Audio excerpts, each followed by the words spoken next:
திருவள்ளூர் மாவட்டம் திருத்தணியில் உள்ள திரௌபதி அம்மன் கோவிலில் நடைபெற்ற தீமிதி திருவிழாவில் ஆயிரக்கணக்கான பக்தர்கள் பங்கேற்று சுவாமி தரிசனம் செய்தனர். திருவள்ளூர் மாவட்டம் திருத்தணி நகராட்சி பகுதியில் அமைந்திருக்கும் புராதன திரௌபதி அம்மன் கோவிலில் தீமிதி திருவிழா கடந்த ஏப்ரல் மாதம் 25ஆம் தேதி கொடியேற்றத்துடன் தொடங்கியது.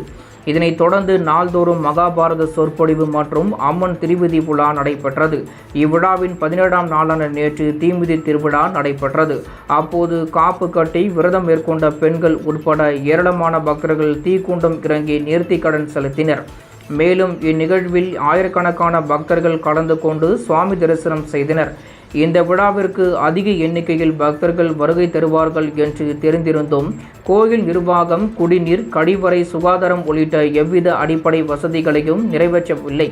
மேலும் போதிய எண்ணிக்கையில் போலீசார் பாதுகாப்பு பணியில் ஈடுபடுத்தப்படவில்லை.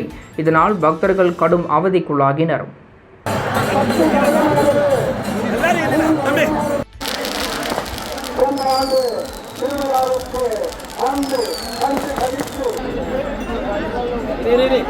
ஒரு நிமிஷம் போட்டோ எடுத்துறாங்க.